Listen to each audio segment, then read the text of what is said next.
May the 4th was this past weekend. Is Tales of the Empire hinting to Ahsoka Season 2? Stay tuned to find out. Hello and welcome to Couple Chat. Where we Parents. discuss topics for you. Parents. I'm Matt. I'm Jackie.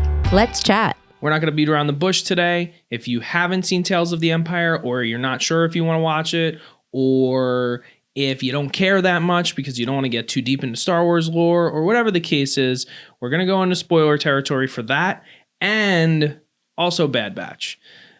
Reason being, we really want to get into more of what I think a lot of us are looking forward to in the live action side of Star Wars, which is Ahsoka, and what's going to happen in Season 2. I know there's a lot of controversy and a lot of fans are divided whether they like the show or not and whether it's good for the Star Wars universe or not. I feel you guys, Disney and Disney Plus, yeah, it's different. I don't know how I feel about everything right now, but I will say I'm a big fan of Ahsoka. Mm-hmm. I'm pretty sure you are too. Oh, yeah. I thought the show was pretty good and I want to see the future of it. So right off the bat, spoilers. And now let's talk Tales of the Empire. What did you think? I think that I really liked the Tales the Jedi one. Yeah. What's that one called now? It's Tales of the Jedi. Tales of the Jedi. Cool. Yeah. So they kept it pretty much the same way where they did 3 episodes per arc. But what I thought was different this time around was it followed the same character for the first 3 and then a different character for the second 3. Right. It kind of went back and forth with Tales of the Jedi. So that was interesting and different. I don't consider myself a Sith. I consider myself more toward the Jedi Rebel side. So it's not my absolute favorite stories, but it was nice to kind of expand on these characters that we really haven't seen or don't really know their background on. So it was nice to it was nice to be able to see both their stories kind of come to fruition and match up, which was cool with what lore we have seen recently. Yeah. What did you think? I thought it was enjoyable. It wasn't so Morgan Elsbeth's side of things. I mean, fine. Nothing really was all that surprising to me. I think they just solidified things more and made sure you knew these certain things were canon. They didn't outright say that she was related to Asajj Ventress and the specific Night Sisters that she was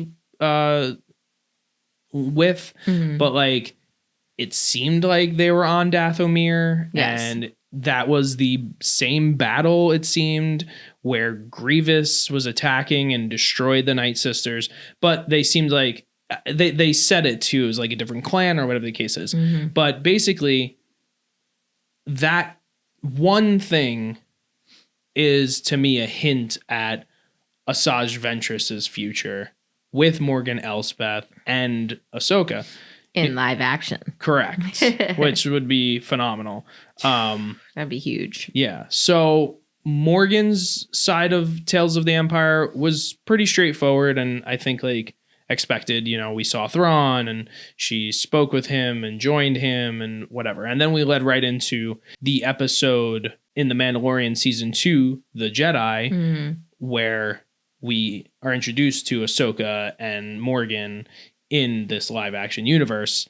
And so that was pretty cool that it literally lined up to it. So I even said to you, I was like, oh, I kind of want to watch that episode now. Same. It's been a while. Yeah. But yeah, so that was fine. And then, I actually wasn't that fond of what they did with Barriss. It was okay. Yeah. I wanted her to be an Inquisitor. Yeah. I wanted her to be evil. I wanted to see a revelation and a turn of events within her in Ahsoka or some other live action, I don't know. It wasn't what I was expecting. It wasn't terrible. I think it was interesting, but yeah, I think it's now going to be harder to bring her into Ahsoka in the current state that they left her. But I still think that that's what their plan was. Yeah.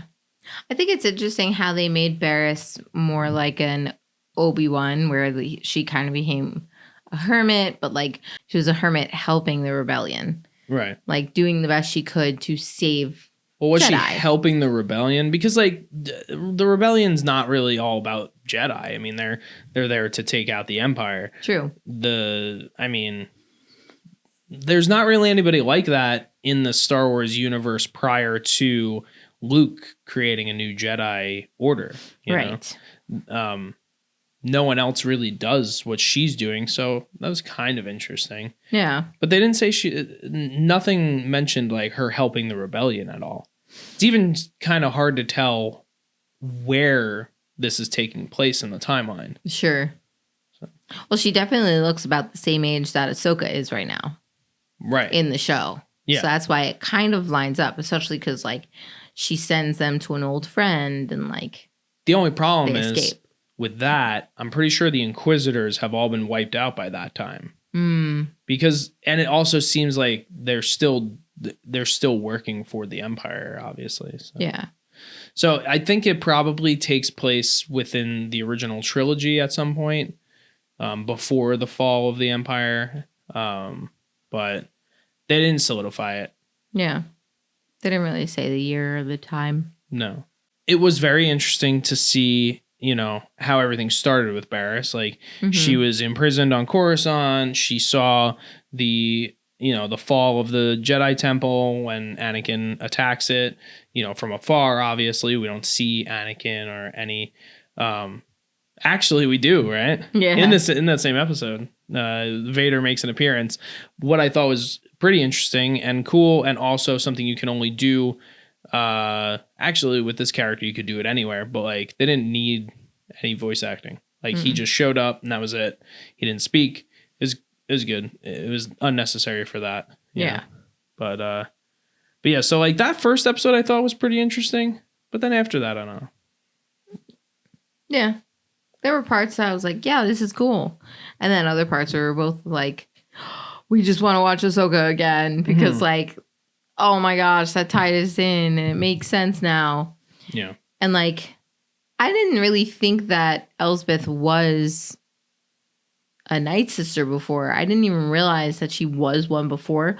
I thought she was just devout and like, oh, I want to be one because I'm evil. I didn't get that from Ahsoka. Kind of like a religious, like, zealot almost. Like, right. Oh, I've heard of the Night Sisters, and they're exactly what I believe in. And right. Yeah, oh, interesting. For me, I didn't really get that she previously was one and then lost her powers. Gotcha. And she was being reinstated a sister. Maybe if we rewatched Ahsoka, it would be a little bit more clear. Yeah. And, like, maybe her dialogue would have fed more into that. But from... my perspective, I was like, oh, duh. That's why she's hellbent on getting back to the sisterhood because she was a sister. Duh. Yeah. So, yeah, it was one of those things where I was like, that's an interesting twist because, like, for me, I didn't understand that before. Yeah. So there were, like you said, there were a few things that were like, whoa. And then the rest of it was like, okay, predictable Star Wars. Thank God this is 15 minutes and not 45. Well, overall. Right. But honestly, I think it definitely is leading into a lot of exciting things for Ahsoka's future. What's great is I was telling you the other day, I had seen Ashley Johnson and Rosario Dawson were together at a comic convention. Right. And it's just like, I can't. Like two Tanos together. It was Tano Tuesday or Team Tano was their hashtag.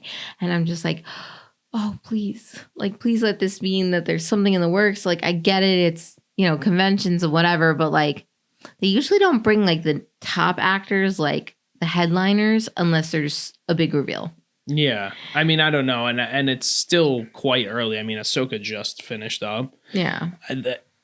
Really, they're probably in the writing stage at this moment. Like, I would think Dave Filoni is just, like, in a room, like, at home, like, just coming up with ideas. He probably does have, like, a rough outline of where he wants to go with it. Oh, sure. But, But yeah, I mean, who knows? That's the thing too. She said in an interview, she was like, I am so excited to continue playing Ahsoka, Right. but I don't know when season 2 is coming. Yeah. So it's like she's hinted that it's definitely got more to come, but how much more and when are really the speculations here. Yeah.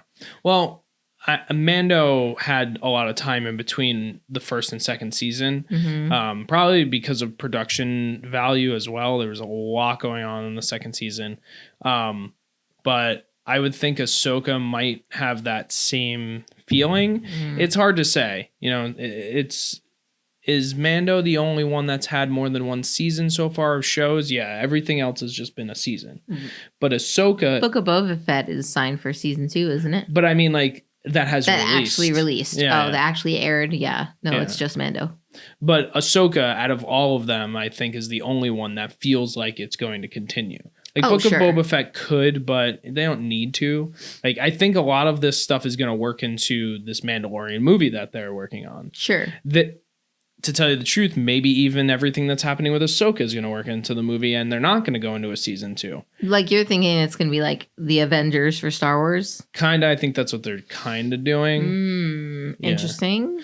And to be completely honest, so let's back up a little bit. And earlier last week, Bad Batch had its series finale, right? Right. So we have Morgan Elsbeth, Barriss Offee, both characters heavily associated to Ahsoka Tano. Right. Like you have Morgan, who's in the live action Ahsoka show, right. And then you have Barriss Offee, who is the reason why Ahsoka left the Jedi Order and like a part of the Clone Wars show. Right. So those two characters, separate timelines for Ahsoka, but associated with her heavily, right? Right. And then you back up to the end of Bad Batch earlier this week, and you have Asajj Ventress being introduced for that singular episode, showing you they were doing nothing but trying to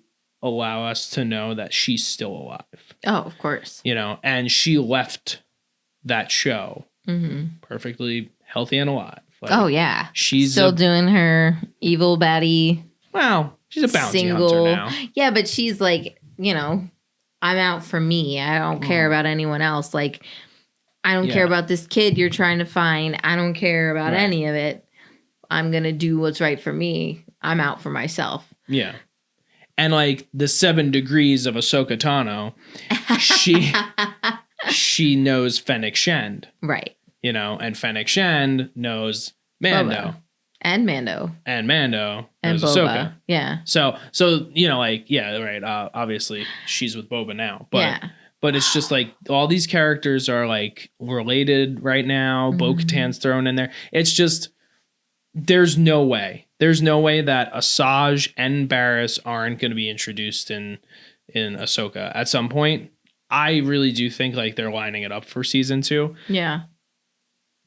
I don't exactly know how Barriss is going to play into things, but she did also mention at the end of her arc in Tales of the Empire, she was sending the family to an old friend. Right. So that's why I was like, oh, like it's either Ahsoka to bring to Luke, who has Grogu and like starting this Jedi temple. Right. Or well, I still think this is before before he knew Grogu. This is during the original trilogy. It's all like a culmination of it. I feel like, you know, they're all children still. They're all very young. And like Luke has to like build up this stuff. So maybe he's like teaching all these children, not realizing that they're all. But if the Empire is still around and that Inquisitor is working for the Empire still, then no, that's too far in. Yeah. It would be original trilogy and like Luke is still just fighting Vader at that point. Gotcha. It's so hard to say. Like you said, they didn't really give us a timeline. No. We'll have to like look and see like where they're saying this fits. Right. But because it's never been stated whether there are any Inquisitors that survived past the Galactic Civil War. Right. We don't even really know when the Inquisitors like kind of stopped being a thing. Right. a lot of them were wiped out during Rebels, but then they just then they just show these 2 new Inquisitors. Barriss was one for a little while, and then this woman, I don't remember what her name is. Yeah, Faye, something like that. But yeah, so I mean, it just really seems like a lot of this stuff is lining up to that. And then another thing that I feel like you can even pull out of Bad Batch is the fact that they mention but don't really go into Project Necromancer. Mm-hmm. I kind of have a feeling that it's all rooted to what Moff Gideon is working on in Mando. Yes. And like now I guess he's dead. I don't really know, but does any evil person really die? Their body may die, but their ideals survive. Well, sure. I thought you meant like, do they ever die in these series? Who knows anymore? But we were tricked, right? Because we thought Tech was alive, and he isn't, I guess. Yeah, they confirmed it. Yeah. Well, the show ended. So. No, but they confirmed it. They're like, I'm sorry about your friend. Oh, yeah.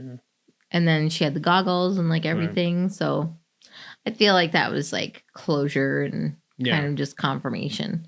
Because the fact that they got so old, like, why wouldn't he try to find his way home? Right. And see, it's funny because like all this stuff, like Rex, and then you have the Bad Batch, all of them except Tech are still around. Yeah. Like, yo, Tamura Morrison's just sitting there pretty like, I cannot wait to play all these characters. In reality. Yeah, like he's definitely like, he's got to be watching all these shows. I hope. Yeah. Like just like, oh my god, I'm gonna be that guy, and I'm gonna be that guy, I'm gonna be that guy. Like it's, I think it's gonna happen for a few of them at least. Yeah. Like Rex is a no-brainer. Yeah. So Rex, Asajj, and Barriss, they have to be in Ahsoka. Even if it's just, if they do another season, even if it's just one episode, right? Because that's how she does. She jumps from task to task to get to her ultimate goal for the time being. Well, that's how they wrote Mando too. Right. Every single Mando episode is like serialized in a way. Right. There's no overarching story, but in the end, every episode like cameos a character or 2 here and there. Season 3 was a little different. I feel like there was more of an overarching story, and a lot of characters were making reappearances throughout the season. But, well, sure, yeah. But yeah. I really think though, because they're working on this Mando movie, that you're not wrong. We might see a few cameos in there too. Yeah. Which is exciting. Yeah. And I mean, I kind of think this whole Grand Admiral Thrawn storyline is culminating to like, what else would be in a Mando movie? Like they gotta have some big conflict with someone. And if they did kill off Moff Gideon, I mean, Grand Admiral Thrawn is like, just this very well-known villain. And he's coming back. That's the thing. Yeah. Ahsoka left to go find him to save Ezra, and then just so happened Thrawn shows up and then goes back. Like, I can't imagine. Yeah. We'll see. Very exciting.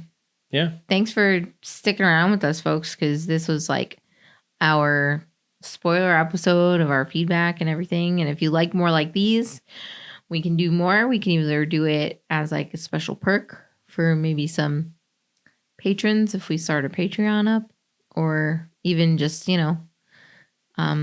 bonus features if that's something that you're looking for. We really enjoy talking spoilers as much as we enjoy advising if you should do things as a couple or as a family. Yeah. We didn't really talk about that. No. I mean, we can throw it in there at, right now at the end, but like, yeah. I mean, how do you feel? Like it's a bit dark. Yeah. I mean, the thing is with kids, like depending on their age, I wouldn't watch this with Nate or Emma because like it's just not the age appropriate. But like if they were older, like maybe the age that Barriss was when she was in jail, like 14, 15, like when she gets thrown in jail, just kind of like talking them through and just being like, hey, not everything is black and white. There is a moral gray area. Like everything Barriss decides is her moral compass taking her on a path. Right. It may not be right, wrong, good or bad, but for her, it's her truth. And like she finally gets to prove herself by the end of it. You know, Elsbeth is just Yeah, she's just the typical baddie. Yeah, they made it pretty clear she was like one-dimensional, which was kind of disappointing. I thought they were gonna like give her a little more depth. Yeah. But like you said, if she's related in any way to Asajj Ventress or like even being a Night Sister, like that's crazy. But again, I didn't see that coming. And then when I realized what was happening, I was like, oh, now I know. It's like, oh, now a lot more makes sense. Yeah. But we shall see. Yeah. It's very exciting. Can't wait to find out more.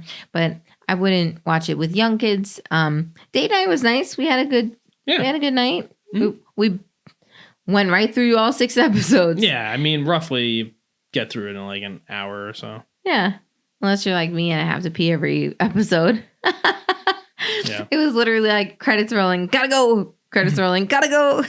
And he was like, oh, really? It's funny though. We actually didn't get to watch it on May the 4th. We watched it on Revenge of the 5th. Yeah, because we wanted to do it on the evil day. We just didn't have the time. No, May the 4th was busy. Yeah. Yeah. We also got free comics for Nate, which was cool. Yeah, and Emma. it's free comics there. Mm-hmm. So, yeah. But yeah, that's our views on what's to come for Ahsoka and live action Star Wars shows and movie. I think it's cool that they're using these animated series now as like a jumping off point to bring characters into live action and like to solidify their place in the Star Wars universe. Yeah. It's cool. It's cool because they're able to tell stories that they may not have been able to show us previously. Yeah. So it's cool. I like it. And yeah, if you guys haven't seen Bad Batch or Tales of the Empire, yeah, I mean, I think they're both worth a watch, you know, especially if you're a big Star Wars fan and you're like, you've been putting it off. Definitely worth it. Definitely something I think you should take on before more live action shows come out. Oh, yeah. I feel like there's always going to be references back to these animated series now. Yeah. So agreed. Yeah. Well, hope you all had a happy May the 4th. And a safe Revenge of the 5th. I'm Matt. I'm Jackie. Here are the Hahns signing out. Thank you so much for listening to Couple Chat. Make sure to subscribe to us on Spotify or YouTube Music and check out our YouTube page to see this episode in video. Thank you to Hahn Films for editing and producing this episode. Talk to you soon.